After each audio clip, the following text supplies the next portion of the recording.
Soy Ana, tengo 34 años y vivo en la vibrante y a veces despiadada ciudad de Miami. Esta no es una historia cualquiera, esta es la historia de cómo mi propia hermana, Lucía, la sangre de mi sangre, intentó aprovecharse de mí con una avaricia que me heló el alma.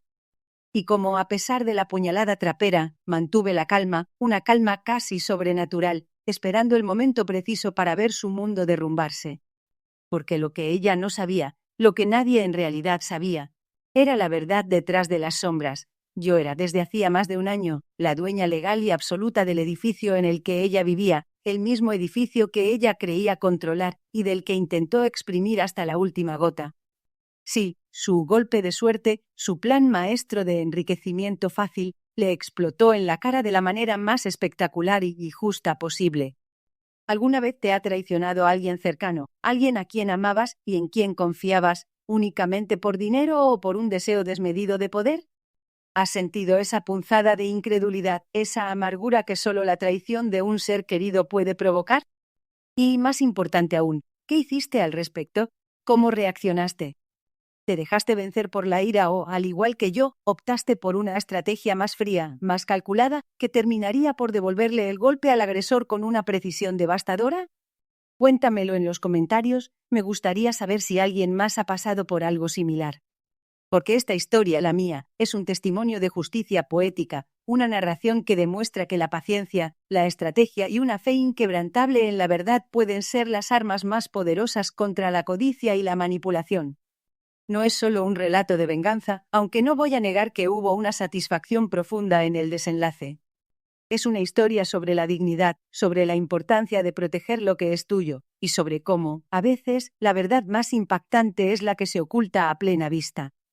Si te gustan las historias de vida real, esas que te mantienen al borde del asiento, con giros inesperados y desenlaces que te hacen creer de nuevo en el equilibrio del universo, entonces estás en el lugar correcto.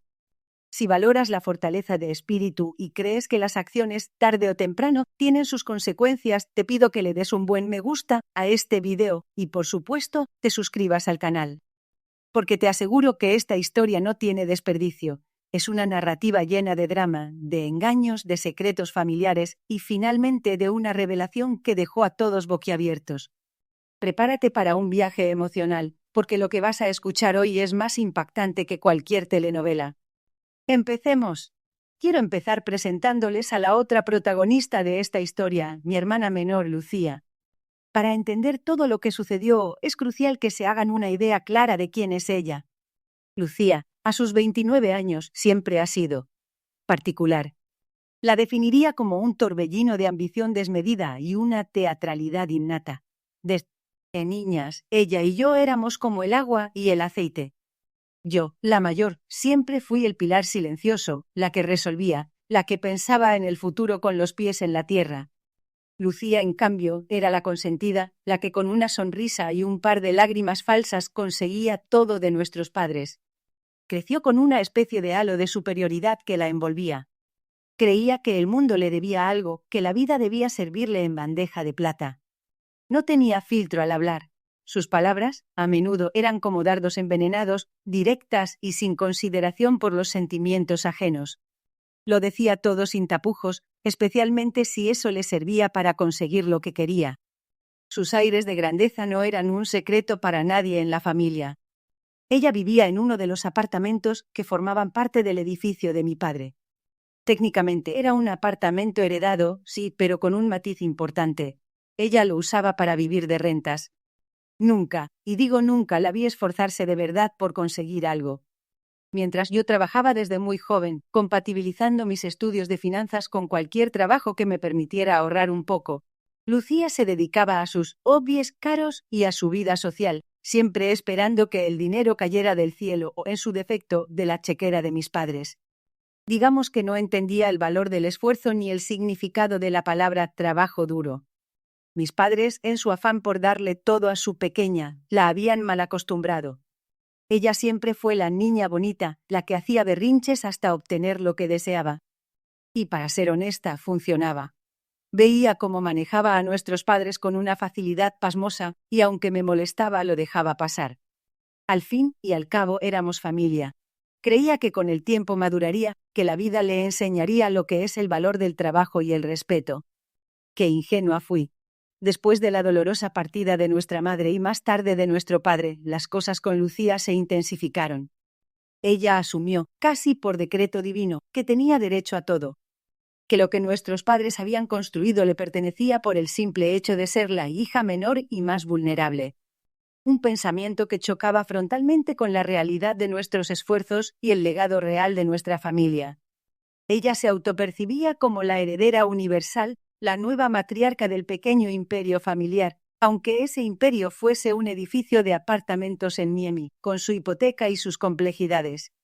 Y aquí es donde la historia toma un giro oscuro, donde la ambición de Lucía empieza a cobrarse un precio, no solo para mí, sino para toda la comunidad que habitaba en ese edificio. La herencia, en lugar de unirnos en el duelo, se convirtió en el catalizador de una avaricia que ni yo misma, que la conocía de toda la vida, podía haber imaginado.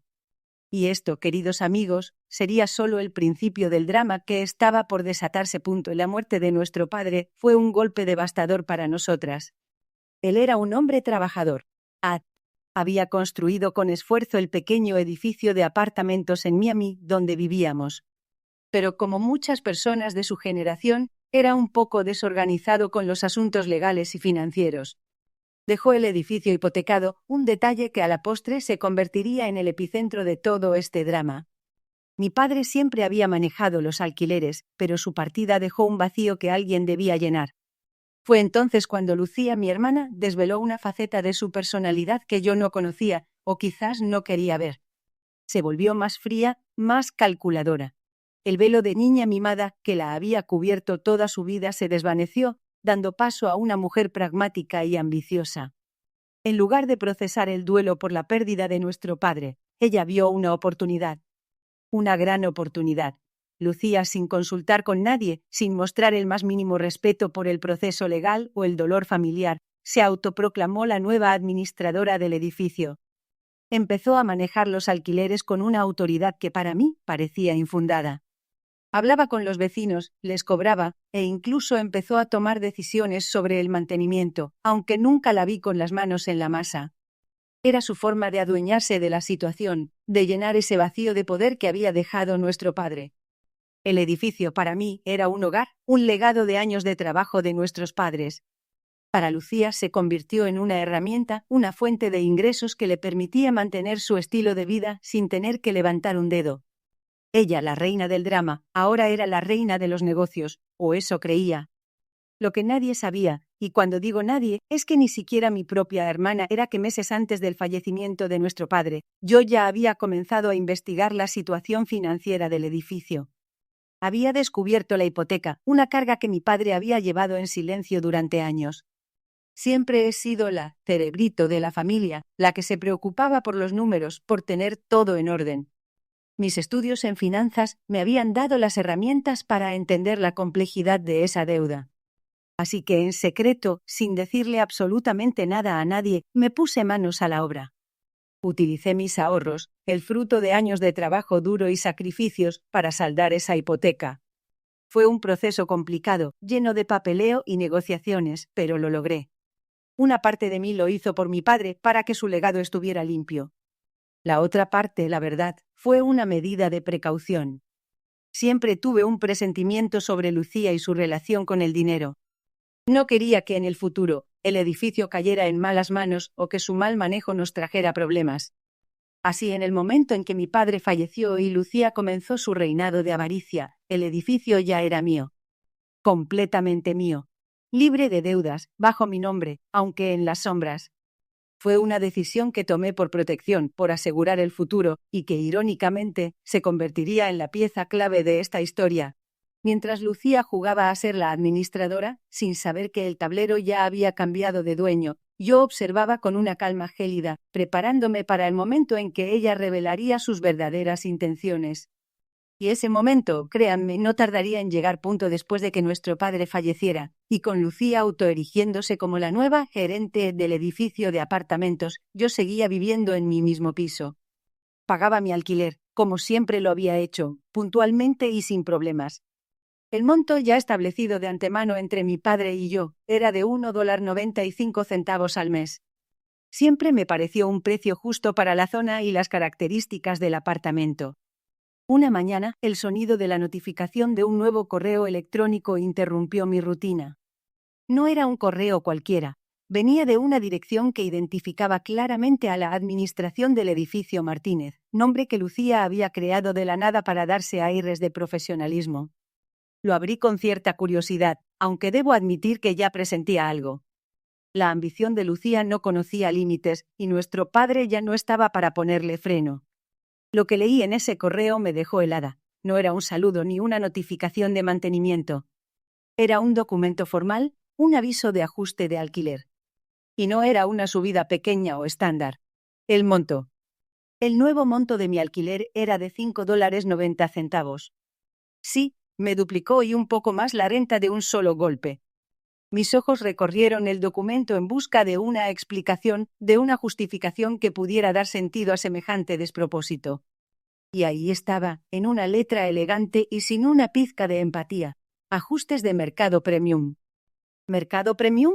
¿Para un edificio que, aunque bien mantenido, tenía sus años? Era una excusa barata, una máscara para su codicia descarada. Y la firma al final del documento. La firma de Lucía Martínez, mi propia hermana. En ese instante sentí una punzada profunda en el pecho. No solo era el monto absurdo y el descaro, era la traición. Era una puñalada por la espalda, fría y calculada. Era la confirmación de lo que ya sospechaba. Para Lucía, el dinero estaba por encima de cualquier lazo familiar, de cualquier consideración por la dignidad. Me estaba atacando directamente a mí, su propia hermana, con la que había compartido risas, secretos y hasta el dolor de perder a nuestros padres. Mi primera reacción fue de incredulidad, luego de ira. Quise levantar el teléfono en ese mismo instante y confrontarla, gritarle, exigirle una explicación. Pero algo, quizás ese instinto que me había mantenido a salvo en otros momentos difíciles de la vida, me detuvo. Una voz interna me dijo: «Ana, calma. No es momento de confrontar. Es momento de estrategia».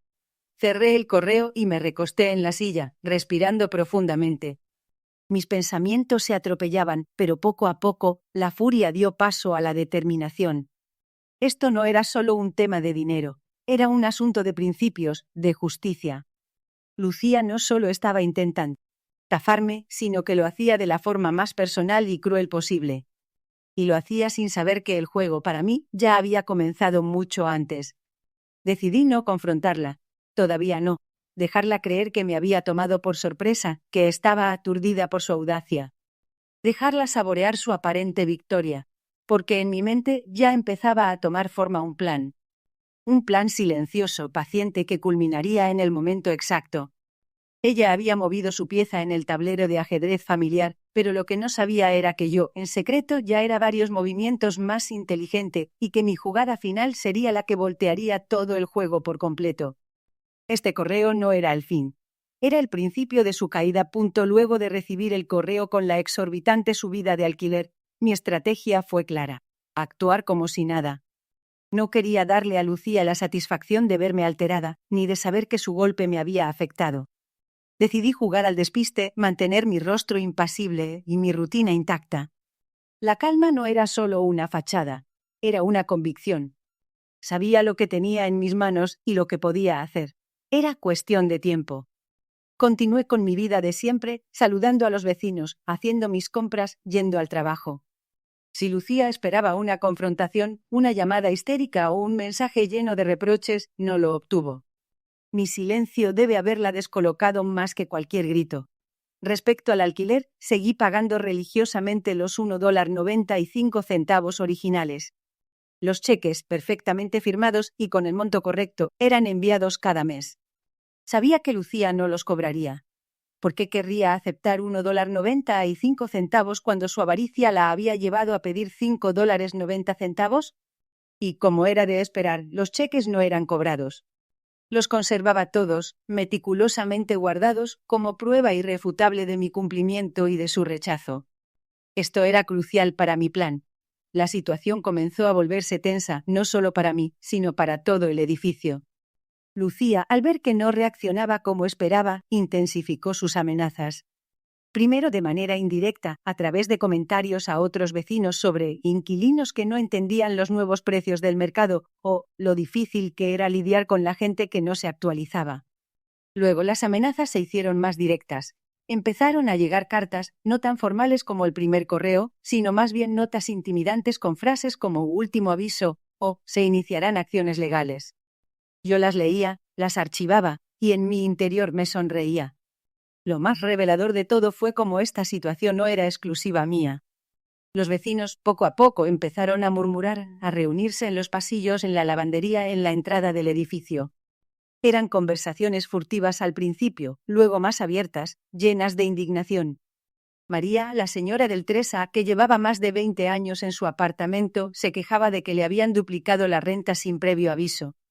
El joven del 4B, un estudiante que apenas llegaba a fin de mes, estaba desesperado, porque le exigían un monto que jamás podría pagar.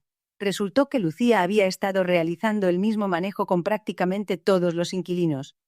A muchos les había subido el alquiler de forma ilegal, sin respetar los contratos existentes ni las leyes de arrendamiento de Miami. Ella se sentía invencible, creía que nadie se atrevería a desafiarla. Los vecinos estaban entre la indignación y el miedo al desalojo. Intentaban hablar con ella, pero Lucía los recibía con evasivas o con su actitud displicente de esto es lo que hay, si no te gusta, te puedes ir. La tensión en el edificio era palpable. Se sentía en el ambiente, en las miradas entre vecinos, en los suspiros ahogados. Todos estaban hartos, pero se sentían impotentes. Ignoraban que, bajo su misma nariz, la solución a sus problemas habitaba en un apartamento en el que la calma parecía reinar. Yo los escuchaba, empatizaba con ellos, y cada queja reforzaba mi convicción. Lucía había cavado su propia fosa, y lo había hecho con la pala de la avaricia y la soberbia. Mi tranquilidad era su tormento, y su desesperación era el preámbulo de lo que se avecinaba. Estaba a punto de mover mi pieza final, y esta vez, el impacto sería irreversible. La tensión en el edificio se había vuelto insostenible. Los murmullos se habían transformado en quejas abiertas, y la frustración era palpable en cada rostro. Era el momento. Había llegado el instante de la verdad, el clímax de mi plan, el punto de no retorno. Decidí convocar una reunión vecinal. La excusa fue abordar los recientes ajustes de alquiler y el estado general del edificio. La notoria ausencia de Lucía en este tipo de reuniones hacía que la convocatoria cayera en mis manos, una ventaja inesperada. La reunión se celebró en el salón comunitario del edificio, un espacio que apenas usábamos pero que ahora se llenó hasta el tope.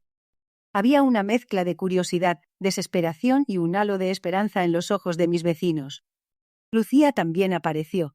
Entró con su usual aire de superioridad, saludó a algunas personas con una sonrisa forzada y se sentó en primera fila, como si fuera la anfitriona, la dueña del lugar. Me miró con una expresión que alternaba entre la impaciencia y una velada amenaza, como diciendo, «Apúrate, ¿qué tontería vas a decir ahora?» La reunión comenzó. Varios vecinos empezaron a expresar sus quejas, sus temores por los desalojos, la injusticia de las subidas. La atmósfera se cargó de resentimiento. Lucía, por su parte, escuchaba con una sonrisa burlona, asintiendo a veces con falsa condescendencia, como si todo aquello no fuera más que el pataleo de unas personas que no entendían el negocio. Cuando llegó mi turno de hablar, el silencio en la sala se hizo denso. Tomé una respiración profunda, sentí la adrenalina corriendo por mis venas, pero mantuve la compostura. Este era el momento. Sé que todos estamos aquí por la misma razón. Comencé, con una voz tranquila pero firme, la reciente y drástica subida de los alquiler.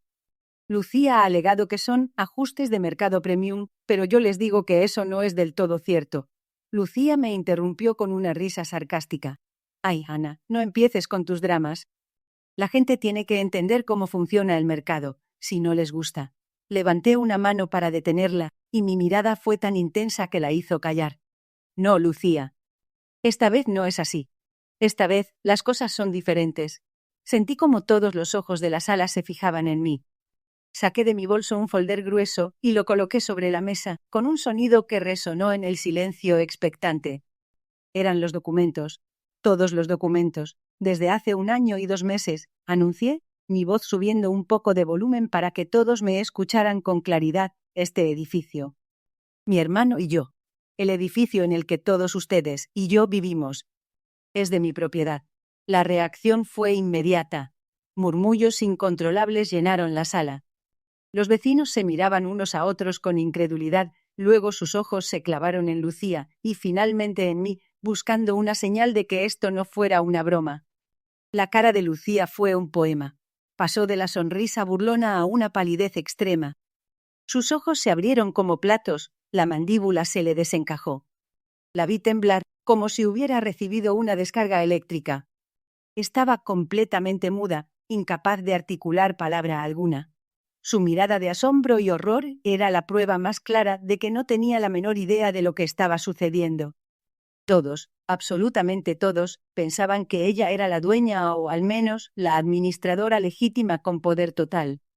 Tomé los documentos del folder y los levanté uno por uno, mostrándolos a la asamblea. Aquí tengo las escrituras del edificio registradas a mi nombre. Aquí están los comprobantes de la cancelación de la hipoteca de nuestro padre que yo pagué. Aquí están los recibos de los cheques que le he enviado a Lucía por mi alquiler, y que ella nunca cobró.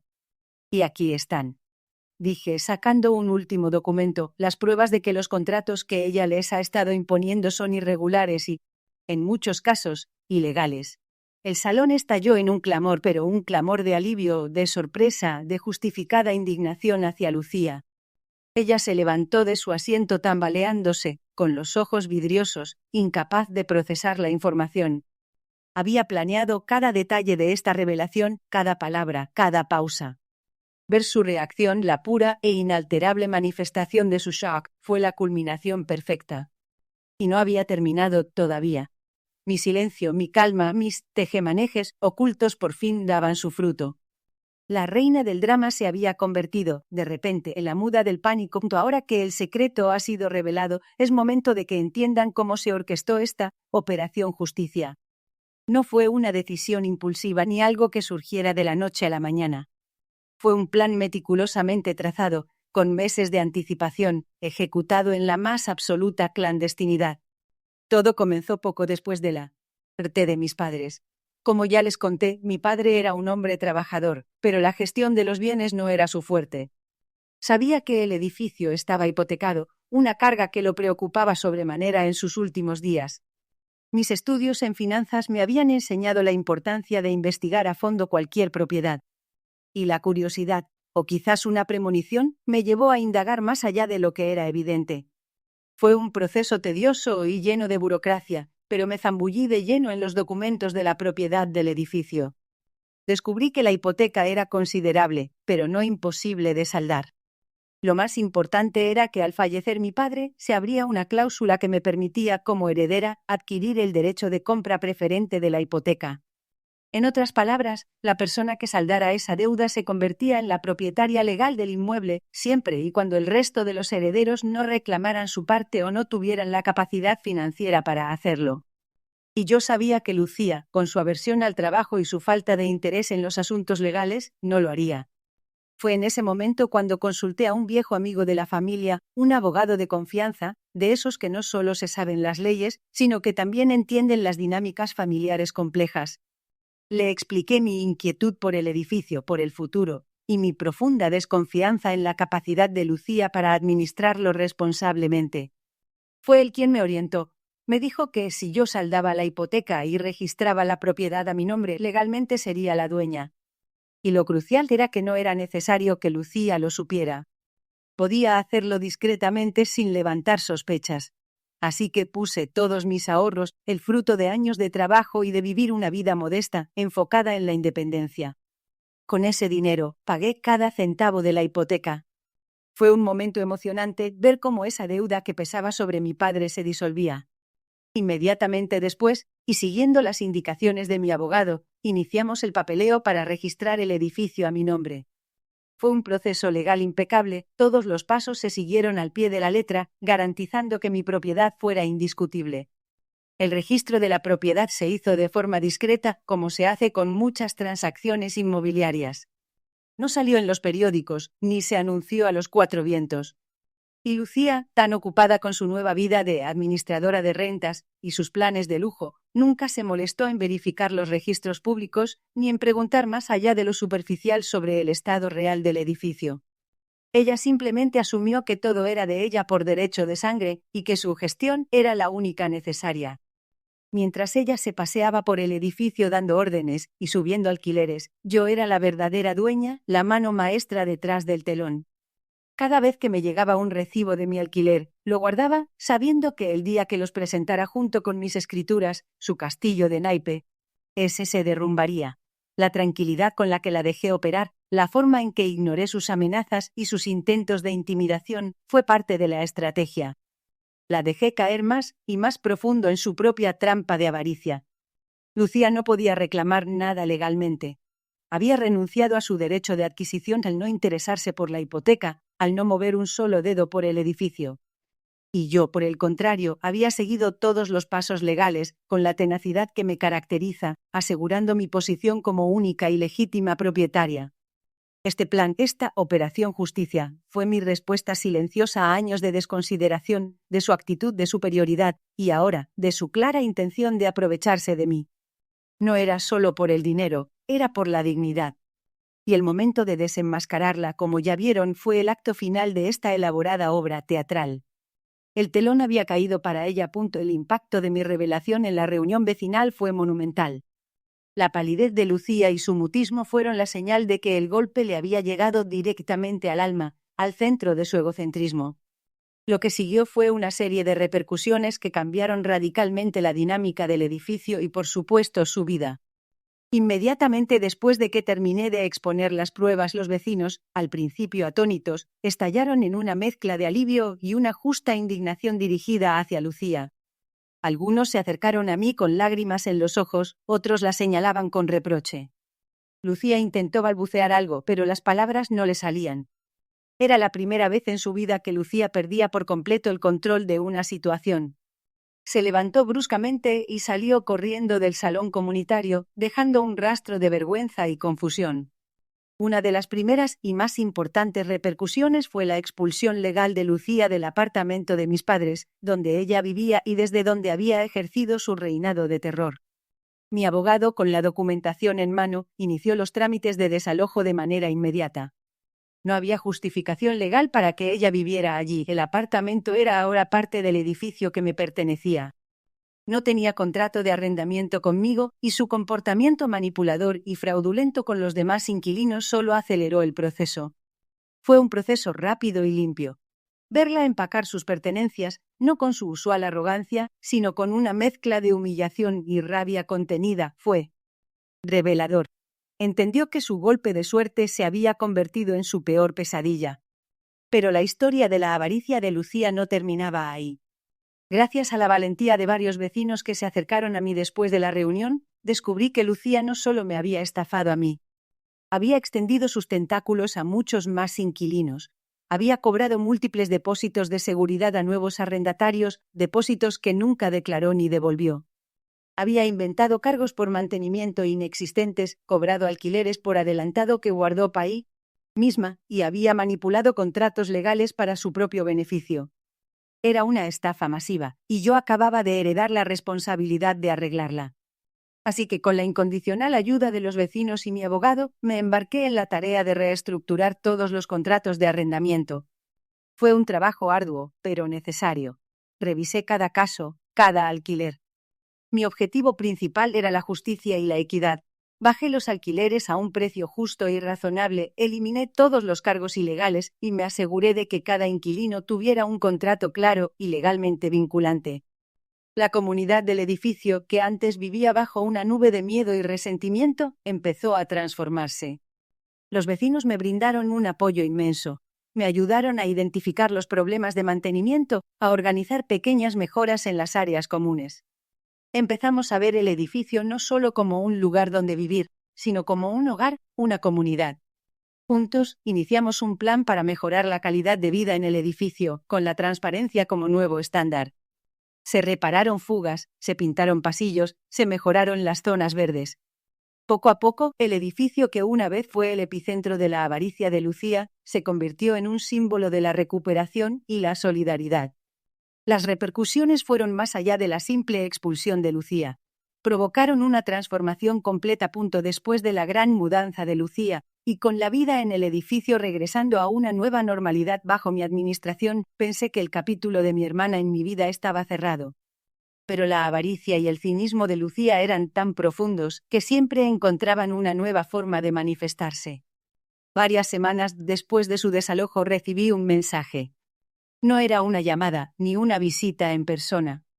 Siempre optaba por la distancia cuando buscaba algo. El mensaje era de Lucía. Al principio, ignoré varias de sus tentativas. Las semanas se convirtieron en un mes y sus mensajes se volvieron más insistentes. Parecían inofensivos al principio, un simple hola. ¿Cómo estás? Luego pasaron a, de verdad, Ana, necesito hablar contigo. Es importante. Finalmente, cedí a la curiosidad. O tal vez, a la ingenua esperanza de que, después de todo lo que había pasado, quizás ella hubiera reflexionado que su arrogancia se habría desmoronado ante la dura realidad de sus acciones. La llamé. Su voz sonaba diferente, no con el tono de superioridad al que estaba acostumbrada, sino con una fragilidad impostada. Empezó con una sarta de excusas. Ana, de verdad siento mucho todo lo que pasó, dijo, y el siento sonaba hueco, casi ensayado. Estaba tan confundida con la muerte de papá, no sabía lo que hacía. El estrés me superó. No era yo misma, mi corazón se encogió, no de pena, sino de indignación. ¿Confundida? ¿Estrés? Ni una sola vez mencionó el daño que había causado, la manipulación, las mentiras, las estafas a los vecinos y, por supuesto, el intento de triplicarme el alquiler. No hablaba de arrepentimiento genuino, sino de una justificación que rozaba lo patético. ¿Confundida, Lucía? Le pregunté, mi voz tranquila, pero con una firmeza que no le dejaba espacio para la réplica. ¿Confundida cuando me enviaste un correo formal exigiéndome $5.90? ¿Confundida cuando engañaste a los Ortiz con el depósito que nunca les devolviste? ¿O cuando les impusiste a los García un contrato ilegal? ¿Esa confusión fue la que te llevó a estafar a nuestros propios vecinos, los amigos de papá? Hubo un silencio del otro lado de la línea. Se notaba que no esperaba esa respuesta. Intentó retomar su papel de víctima. Pero yo no quería hacer nada malo, Ana. Solo quería asegurar nuestro futuro, el de la familia. Cometí errores, sí, lo admito, pero te juro que no fue con mala intención. Estoy aquí para pedirte perdón. De verdad, te pido perdón. Podemos empezar de nuevo, somos hermanas. Esa última frase me golpeó. ¿Hermanas? ¿Después de todo? El perdón, el verdadero perdón, se gana con arrepentimiento, con cambio, con la intención de reparar el daño. Y lo que ella ofrecía era una salida fácil, una forma de librarse de las consecuencias de sus actos sin asumir verdadera responsabilidad. ¿Perdón, Lucía? Le respondí, mi voz ahora con una frialdad calculada. Perdón te lo da un juez cuando demuestras arrepentimiento genuino y resarcimiento por el daño causado. Las disculpas vacías no cubren la codicia, ni las mentiras, ni mucho menos la traición. Lo que tú hiciste no fue un error, fue una serie de decisiones conscientes, basadas en tu avaricia. La oí suspirar al otro lado. Pero, Ana, somos familia. La familia se basa en la confianza, en el respeto, en el apoyo mutuo, le dije. Y tú destruiste eso. Lo pisoteaste por dinero. No hay vuelta atrás. No hay nada que hablar. Nuestra relación, tal como la conocíamos, terminó el día que tu avaricia te cegó y te hizo creer que podías pasar por encima de todo por dinero. Desde ese día ya no pude reconocerte. Colgué. No hubo más mensajes. No hubo más intentos de reconciliación. Era un cierre definitivo. Fue doloroso, sí, porque a pesar de todo, era mi hermana. Pero era un dolor necesario, una amputación de una conexión tóxica que, de seguir viva, solo me seguiría drenando. Aprendí que a veces la justicia no solo se aplica en un juzgado, sino también con el corte de lazos que te lastiman, que te impiden avanzar. Lucía, con sus pedidos de perdón, solo buscaba su propio beneficio una vez más, sin importar el daño causado. Y yo no iba a darle esa satisfacción y así, llegamos al final de esta historia, pero a un nuevo comienzo en mi vida. Todo lo que hice, cada paso que di, desde saldar la hipoteca en secreto hasta enfrentar a Lucía en la reunión vecinal, no fue impulsado por la venganza, al menos no en el sentido más oscuro de la palabra. Fue por dignidad. Por la dignidad de mi padre, que construyó este hogar con tanto esfuerzo. Por la dignidad de los vecinos que fueron víctimas de una avaricia desmedida. Y, sobre todo, por mi propia dignidad. Aprendí una lección invaluable, una que, aunque dolorosa, me hizo más fuerte y más sabia, que incluso los lazos de sangre pueden ser tóxicos si el dinero y el poder se interponen. La familia, en su concepto más ideal, debería ser un refugio de apoyo incondicional. Pero mi experiencia con Lucía me demostró que para algunas personas, los intereses propios priman por encima de cualquier vínculo afectivo, cualquier valor moral. Es una lección cruel pero necesaria para aprender a establecer límites y protegerse. Hoy mi vida es completamente diferente. Vivo tranquila, con una paz que antes no conocía. Mis días no están marcados por la tensión o la incertidumbre sobre lo que mi hermana podría hacer a continuación. Ahora la energía que antes dedicaba a la preocupación la invierto en mejorar mi hogar y el edificio y la vida de la comunidad que me rodea. Los vecinos y yo hemos estrechado lazos. Nos apoyamos mutuamente, celebramos juntos pequeños logros y trabajamos codo a codo para hacer de este edificio un lugar aún mejor para vivir. Me siento empoderada. Tomar las riendas de esta situación, de mi propia historia, ha sido el acto más liberador de mi vida.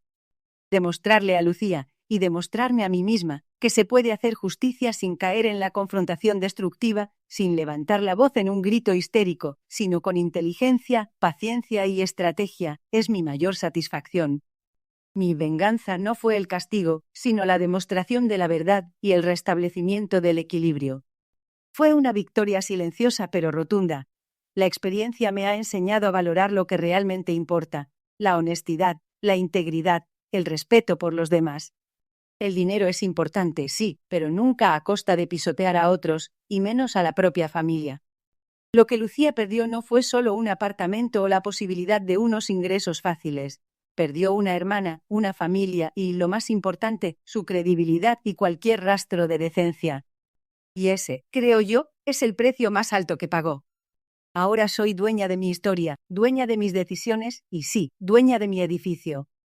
Este espacio, este hogar para tantos, es un recordatorio constante de que la justicia, aunque a veces tarda, llega. Y de que la calma y la estrategia son armas mucho más poderosas que la ira descontrolada. Este edificio no es solo un conjunto de apartamentos, es el símbolo de mi resiliencia, de mi lucha por la dignidad y de cómo, al final, la verdad siempre es el camino. Gracias por acompañarme en este viaje, por escuchar mi historia.